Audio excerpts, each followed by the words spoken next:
Namaste. Sivananda Supatha Foundation, Bhimanipatnam, is devoted to take forward Sadguru Sivananda Murtiji's mission by publishing his speeches and writings and holding seminars, symposiums and conferences on various themes relating to Sanatana Dharma, Bharat culture and its history besides socio-cultural and spiritual topics. In pursuance of the above objectives, we organized an international symposium on reconstructing the cultural history of Bharat at Integral Institute of Advanced Management, Visakhapatnam, on February 18th and 19th, inviting reputed scholars from Bharat and abroad to enlighten us on various themes relating to the problems and perspectives in writing Bharat cultural history on truthful and purposeful lines. The erudite presentations of these scholars are presented in this channel. Kindly subscribe and encourage us in our endeavor to promote Sanatana Dharma. So, we see human evolution in two phases, Aryan and then Brahman. So, first lecture was on the foundations of our Bharat culture, and the second foundation is how to make an Aryan with our Smritis and the Niti Shastras and the values which have to be imbibed in the human being. May I now request Hema, she is from UK, to present her paper on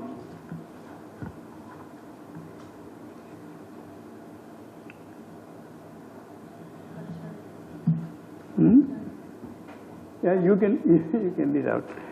So you please bless her.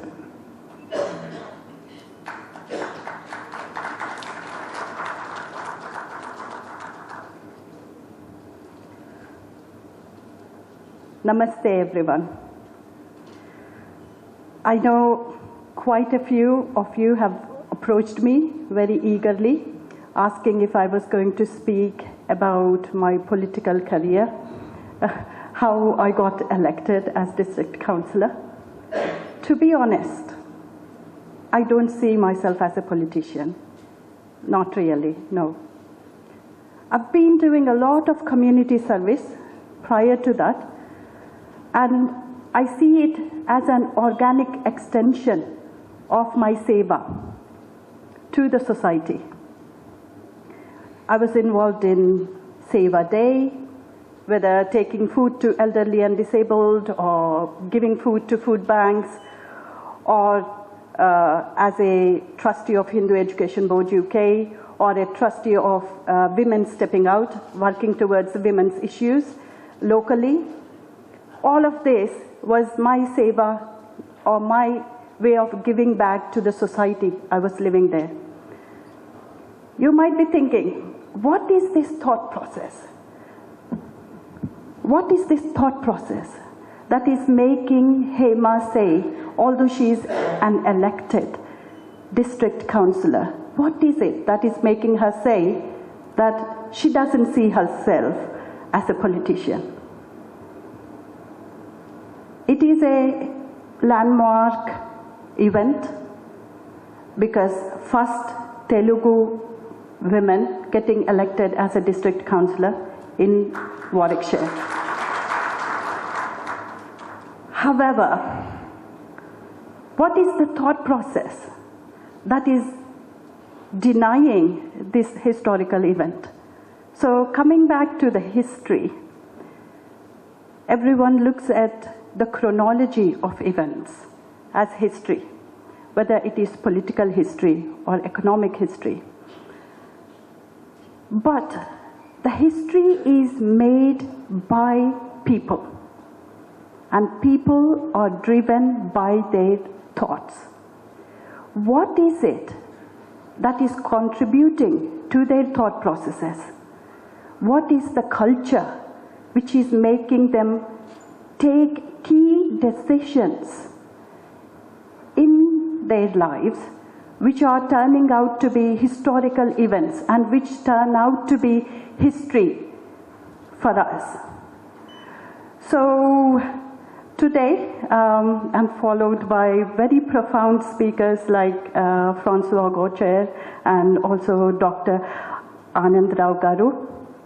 Both of them have taken very important topics about Indian history and also about Sanatana Dharma. What I'm going to talk about is going to be a blend of both of these things. History usually is looked at as events that have happened, a chronology of events that have happened. Truly so, because that forms the skeleton of history. But would just a skeleton be enough?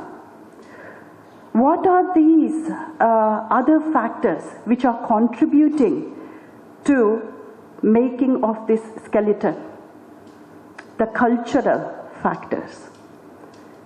We will be looking into that. I will be delving into the cultural history of Bharat within the contextual framework of Sanatana Dharma. I will be exploring the profound and enduring aspects of India's cultural evolution, emphasizing the foundational role of Sanatana Dharma. Within its timeless and universal principles guiding the cultural fabric of the country. The unfolding narrative reveals philosophical depth, artistic expression, societal values, intricately woven into the cultural tapestry, showcasing the interconnectedness of spirituality, art, and daily life. I will be emphasizing the distinct nature of Indian history through a blend of Hindu texts and also historical events. It becomes evident that political historians may perceive the wealth of information as abstract and intangible. However, cultural history emerges as a vital approach seeking to delve into the depths of cultural consciousness, tracing the forces shaping people's lives across politics, literature, art, and various activities. We look at Sanatana Dharma, and often it is referred to as Hinduism. It has played a profound and shaping role in history of India. Its principles, philosophies, practices have been instrumental in influencing various aspects of Indian civilization, including social, cultural, political, and economic dimensions. So today, let me explore how the principles of Sanatana Dharma have shaped the history of India. I will start with philosophical foundations as I'm following after Arvind Rao Garu. Before I delve into that, I will also be giving few examples connecting the philosophical foundations with the historical events that have happened in India. The principles of Sanatana Dharma, as expressed in ancient texts, like the Vedas, Upanishads, and Bhagavad Gita, provided the philosophical foundations for Indian thought. Concepts such as dharma, righteousness, karma, action and consequences, and moksha, liberation, shaped the intellectual discourse, influencing the perspectives of rulers, scholars, and also general populace. As I said, influenced rulers. Let's look into the example. Let's take Kakatiyas. First, I will narrate how politically it is put down. We all know who is the last ruler of Kakatiya kingdom. Do you know who is the last ruler of Kakatiyas? Fantastic answer, thank you. It is Prataparudra. And Kakatiyas were attacked several times, both by Khilji and also Tughlaq, again and again. And they couldn't get into the capital city, which is currently Warangal. It was called Ekashila Nagaram at one point. So Malik Kafir, who was sent by Tughlaq, went outside of the capital city for months and months with no luck. He couldn't get into the fort.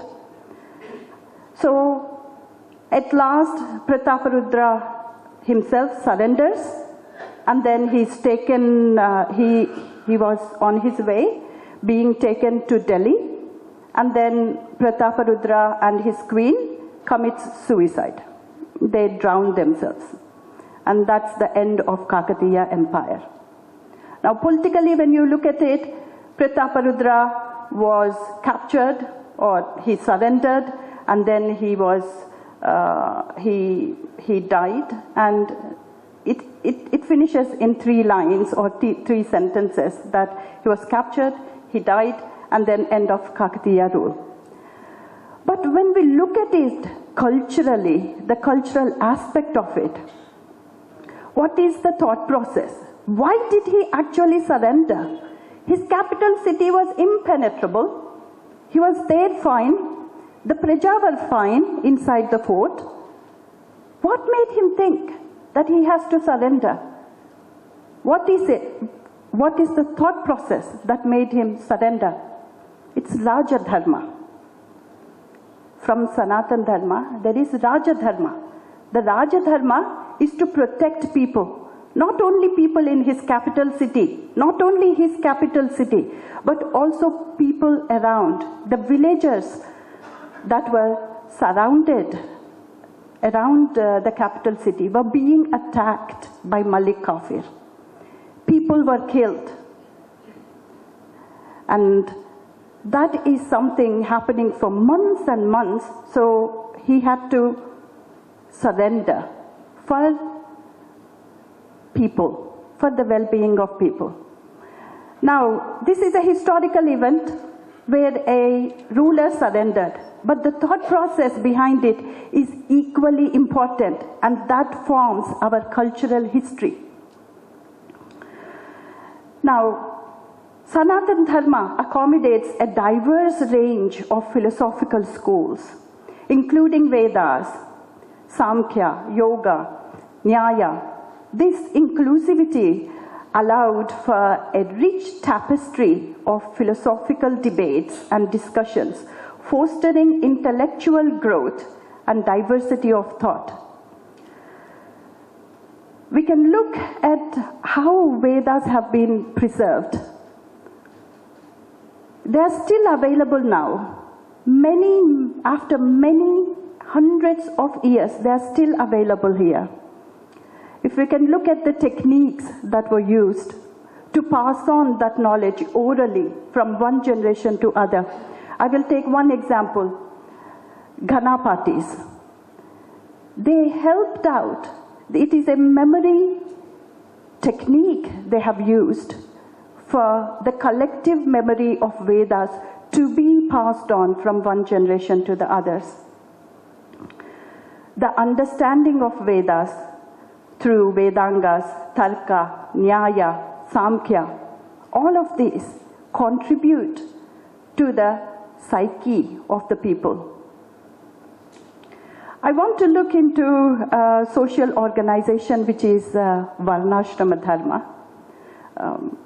The Varna system, and with its classification of society into 4 Varnas, Brahmins, Kshatriyas, Vaishyas, Shudras, was influenced by Sanatana Dharma. While it has been a subject of debate and criticism, it aimed at organizing society based on individual inclinations and skills, promoting a sense of duty, that is dharma, and also social harmony. We can look into Kula Puranas, Sthala Puranas. These are all primary sources which help in building our history. Although they are put down as part of cultural history, they come with their own limitations, but they do contribute to the actual history of this country.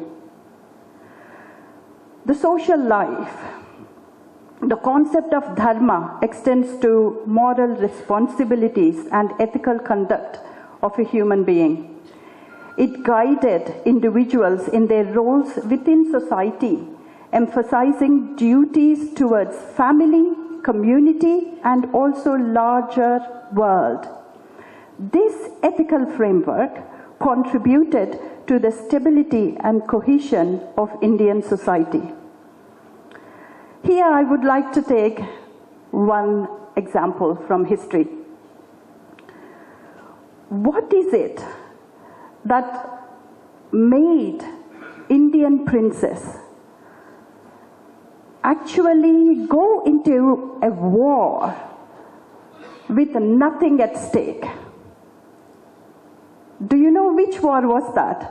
Where they went into a war, and it's not 1 or 2,000 people, it's 3 million of them, went into a war with nothing at stake, no gain either. Can you think? It's in modern history. World War, the World War I and World War II. India had nothing at stake. And forget about British India, ruled by British, princely states. They contributed beyond their abilities in money and in men and in resources during the World War. What is the thought process? This is a very historical event that has happened. What is the thought process involved that made them do that? As I've just emphasized, that it is the ethical conduct and moral responsibility they felt. The princes, driven by Rajadharma, they thought it is their Rajadharma to serve the sovereign power, to contribute whatever they can, while their ruler, Britain, is at war. They contributed beyond their ability. And Indian army during these world wars was the largest army, next only to Britain. It was bigger than Australian army, bigger than Canadian army, bigger than African army. These are all colonies, British colonies. But India contributed beyond anyone else. Let's look into cultural expressions and art side of it, how that contributes to our Indian history. Sanatana Dharma influenced various art forms, from classical dance and music to sculpture and painting. The depiction of deities, the stories and spiritual themes in art became a way of conveying religious and also philosophical concepts to masses. Here we can look into Shilpa Shastras, Nyaya Shastras, Chitrakala, Sangeeta Shastra. All of these Shastras, none of them, Guru Garu has always pointed out, they are not for entertainment. They had much higher goal. The aim was moksha, if you take any of these art forms, the aim is moksha, attaining the ultimate truth. The temple architecture, which is Shilpa Shastra, the architectural grandeur of Hindu temples with their intricate carvings and sculptures reflects the spiritual and cultural aspirations of the society. These structures served not only as places of worship, but also as centers of learning and cultural exchange. These are key primary sources to build Indian history. Now, looking into governance and also political philosophy, the principles of dharma were integral to political philosophy as well. The texts like Arthashastra or Nyaya Shastra were studied by the rulers and administrators. Rulers were expected to govern justly, ensuring the welfare of their subjects and upholding righteousness. So, the Arthashastra guided them not only in economic decisions that they were taking, but also in their political decisions that they were taking. And also Raja Dharma. I so passionately talk about Raja Dharma because in my dissertation on princely states, there is a chapter that I wrote about what is that psychology of the princess that made them contribute towards world wars. And here I also explored how they have acted as buffer between the British rule and also the people to protect the traditions, to protect the art forms, the patronage that they provided to musicians and skilled people. Even now, to this day, if we are able to see what we are able to see, that is the traditions, the art forms, music, dance, it is thanks to the princess who have given that patronage and encouraged these art forms during their rule. They not only thought the well-being of the people lies in protecting the boundaries of their kingdom, but they also looked at different aspects. The Raja Dharma that they upheld derived from Sanatana Dharma. It emphasized the ethical responsibilities of rulers. It underscores the idea that political power came with a moral duty to serve the well-being of the people. We can look into the festivals as well, how Sanatana Dharma introduced a multitude of rituals and ceremonies that became integral to daily life, from daily prayers, puja, to life cycle rituals and annual festivals. These practices provided a structural framework for spiritual expression and communal bonding. I would like to talk about different festivals that happened, that we celebrate: Diwali, Holi, Navratri. Not only have religious significance, but also serve as cultural celebrations, and they carry the history with them. If you look at Samakka Saraka, that celebration,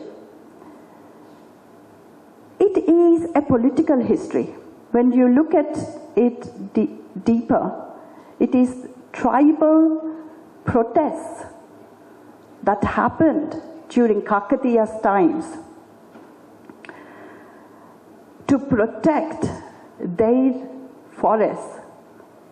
That was a political event, and it's a tribal protest. However, it has turned into a religious ceremony or religious celebration now. People have carried that memory of that event which happened in history in their folklore and slowly converted it into religious ceremonies. So there is history hidden in everything. History hidden in our culture, in our tradition, and also in religious practices. Now, the principles of Sanatana Dharma found expression in classical Sanskrit literature, including epics like Ramayana and Mahabharata. These epics, along with Puranas, conveyed moral and ethical teachings through narratives that became fundamental to cultural fabric of India. Even the education system, the Gurukula system, was rooted in Sanatana Dharma. The students who went through Gurukula system went on to become rulers or administrators or soldiers or even army generals. But the holistic approach to the education that was provided in Gurukulas carried on with them, and the decisions they have taken became historical events, and cultural history is flesh and blood of history. If we look at political events or the events in history, it is just a mere skeleton. And a person is not made out of a skeleton. You need flesh and blood. And the cultural history of India gives the life to that structure, which is a skeleton.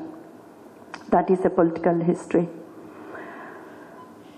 So even the family system that is in India, the joint family system that is prevalent in India at one point, not now, the extended family structure guided by the principles of dharma and mutual support played a crucial role in social cohesion and economic stabilities. If you look at Kula Puranas as well, you will see that the skills have been passed on from one generation to the other. They made sure that the next generation is able to carry on what they were doing. Vruttulu. In Kula Puranas, we see Chakali, Mangali Puranas as well, and bards, folklore, and dramatics, paintings, patalu, burrakatalu, patalu, all of this,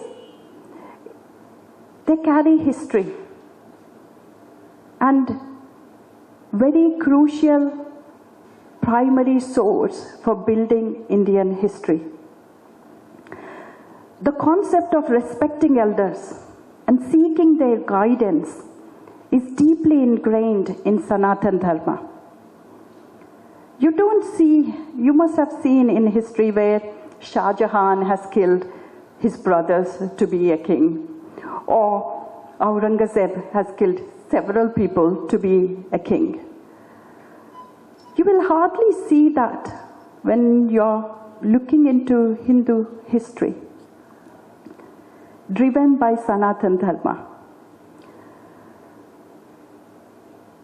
We can also explore a little into environmental ethics in the context of Sanatana Dharma. The foundational philosophy of Hinduism is deeply rooted in the interconnectedness of all living beings and the recognition of nature as a sacred and integral part of existence. The principles and the practices within the spiritual tradition emphasize not only respect for the environment, but also the active, nurturing, and harmonious coexistence with the natural world. Vasudhaiva Kutumbakam. The world is one family. Where else do you hear this kind of concepts? Mata cha Parvati Devi Pita Devo Maheshwara Bhandava Shiva Bhaktascha Swadesho Bhuvanatrayam. My mom is Parvati, my dad is Shiva. Wherever I go, all the three lokas are my homeland. You will see there are lots of people, my generation, who have emigrated. And if you look at the statistics, in Australia, in UK, in USA, the least number of people in jail, less than 0.01%, are Hindus. What is the thought process that is giving these statistics? These are crucial statistics. 2% of Indians in USA or in UK contribute to more than 6% of GDP. How? What is the thought process? It is this Sanatana Dharma. World is one family. They go everywhere.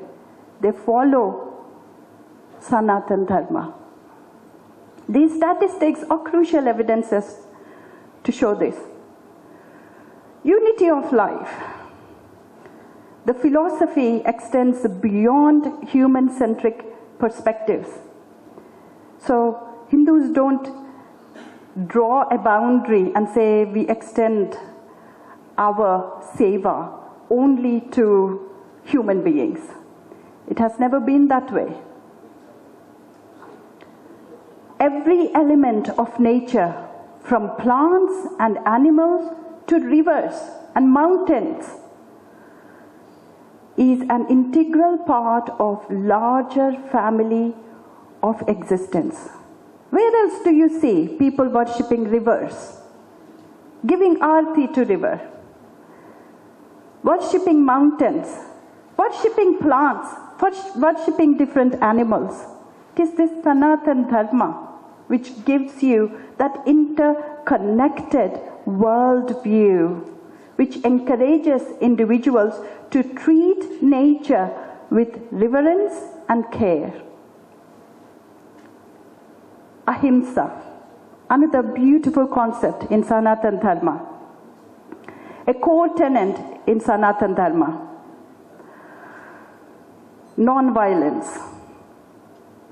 This principle extended to environment as well, promoting a lifestyle that minimizes harm to animals, to flora and fauna. Papaya paripeedanam. So everyone's afraid of doing papam because they want to get better life, next life.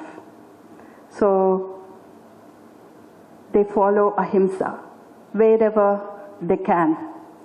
Only when dharma is under threat is when they pick up weapons or act. Otherwise, in their daily life, they acted very responsibly. Many followers of Sanatana Dharma practice vegetarianism as an expression of ahimsa, acknowledging the interconnectedness of life and choosing a diet that minimizes harm to animals. The dietary choice is seen as a way to nurture compassion and reduce ecological footprint. We all know Ashoka. When we think of ahimsa and we think about Indian history, the one name that pops up is Ashoka. Unfortunately, the Mauryas ended after Ashoka. He was the last greatest king in that dynasty. The personal dharma which he should have been following, which is ahimsa, he has extended it to whole of his kingdom, which led to his downfall, not just the downfall of the empire. Here we can see how wrong application of dharma can also lead to events in history. So, dharma is key to the thought process of people, and that resulted in political history and also events in Indian history.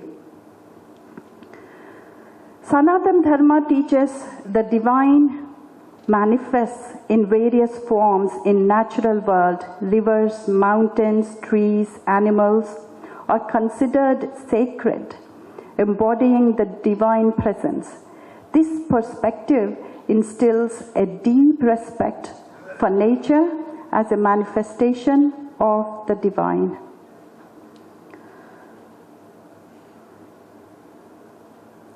Another great principle is gratitude in Sanatana Dharma, which encourages individuals to express gratitude to nature for its abundance and resources, recognizing that the earth provides sustenance for life.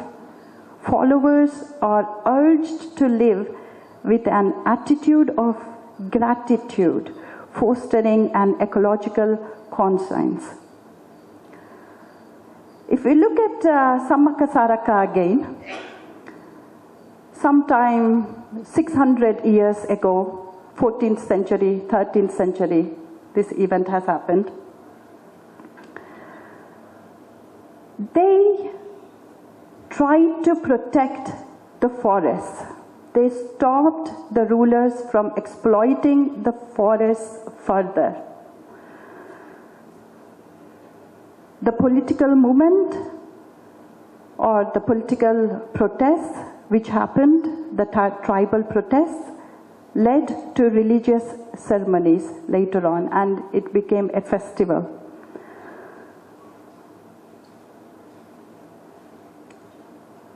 We can also look into the philosophy that encourages sustainable living practices, promoting the idea of taking only what is necessary. Because these tribal people, they didn't want the forest to be exploited more than what is required.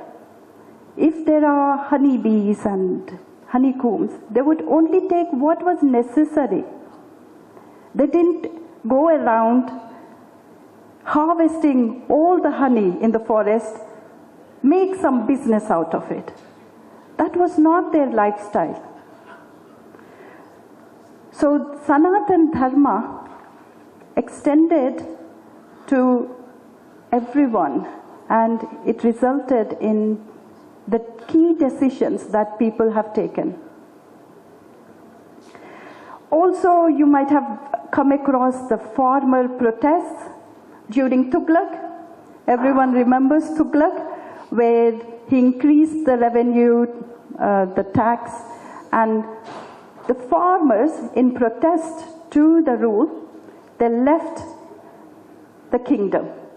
And there are several farmer protests that have happened during British time as well, where they just didn't want to do farming. They left their land, they left the town, they said, we are not going to pay these taxes, went into the forests or went into other places. So they only did what was necessary, and they have not exploited beyond that point.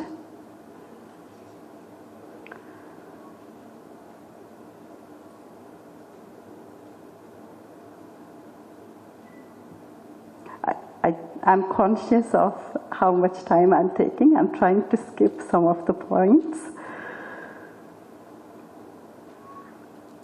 Sanatana Dharma encouraged eco-friendly habits in daily life. This includes practices like using natural materials, minimizing waste, and adopting sustainable technologies that align with principles of ecological harmony. We all talk about carbon footprint, about how to go zero carbon these days. But that was there in Sanatana Dharma from the start. Also, connecting to the nature and yoga. Yoga was an integral part and still is of Sanatana Dharma, often involves practices performed in natural surroundings. This connection to nature through yoga emphasizes the holistic well-being of individuals and promotes a deeper understanding of interdependence between human life and the environment. So, in total, the environmental ethics in Sanatana Dharma transcends a mere acknowledgement of nature's importance. It encompasses a profound spiritual and ethical framework that encourages active nurturing, respect, and harmonious coexistence with natural world. So, I would like to conclude. In essence, the principles of Sanatana Dharma have not only shaped the spiritual and religious landscape of India, but have also permeated every aspect of its history, contributing to a unique and enduring civilization. As we have discussed, the events that have happened in history are not the sole things, sole factors that we look into when we look into Indian history. We have to always look into the cultural factors that have influenced people to take those key decisions that have led to these political events.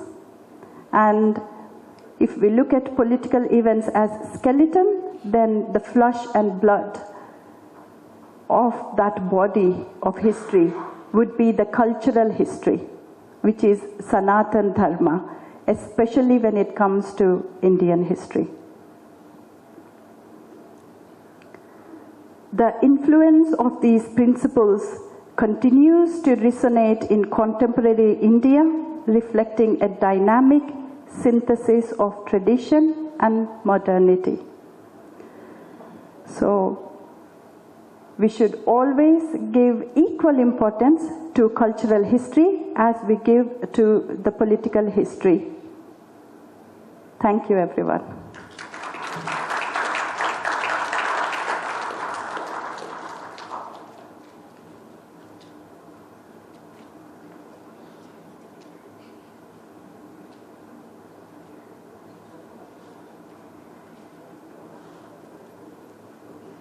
Thank you, Hema.